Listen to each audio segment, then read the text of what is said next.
Stockton Unified is rolling out new report cards for grades TK through 8 for the 2016-2017 school year. This video is an introduction to the various parts of the TK through 6th grade report cards. Last spring, several teachers from various sites and grade levels met to create new report cards for each grade level. These teachers looked at our then current report cards, other versions of report cards SUSD had developed and not used, and looked at examples of several other districts that were using standards-based report cards. These teachers, working in grade level teams, came up with their recommended report cards. All teachers in SUSD were invited to participate in a survey about these report cards, and parent input was also solicited and received.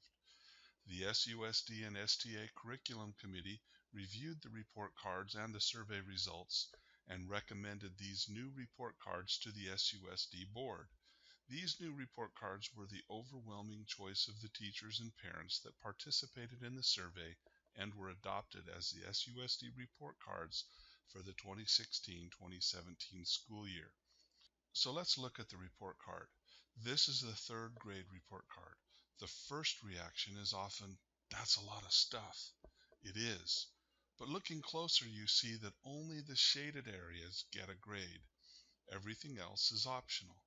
Most of it is for a comment indication of an area of concern.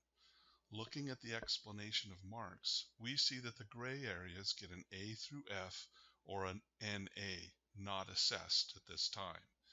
In most of the white areas, the teacher can choose to enter AC for area of concern or IP for in progress or nothing.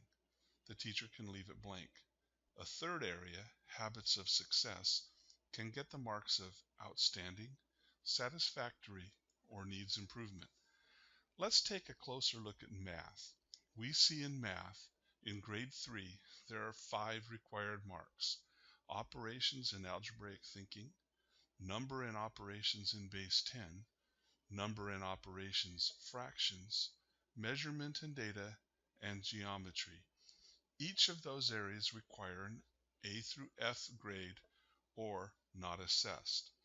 But in the first quarter, a 3rd grade teacher may only be teaching numbers and operations in base 10, so that would be the only one that actually gets a grade. The other 4 would get marked NA for not assessed.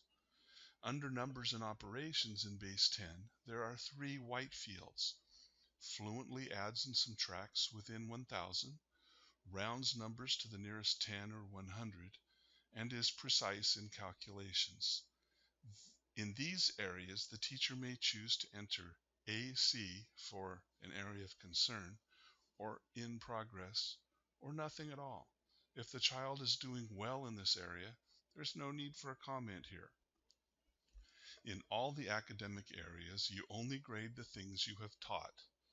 You only label things area of concern or in progress if it is an area of concern or in progress. In the Eld section, you only grade the areas that are shaded if the child is an English language learner. Again, the white areas are optional. The student name, school, year, and attendance information will all be auto-populated in Synergy.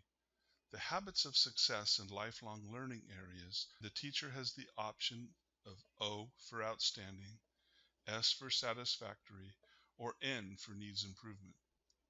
The last 2 sections, map scores and services received, will need to be manually entered. If the child is receiving a particular service, enter a Y. If not, leave it blank. Lastly, on the back side of the report card is an area for text comments. The teacher can enter paragraph-style comments. That's the report card in a nutshell. There is another video explaining the nuts and bolts of how to actually complete the report card.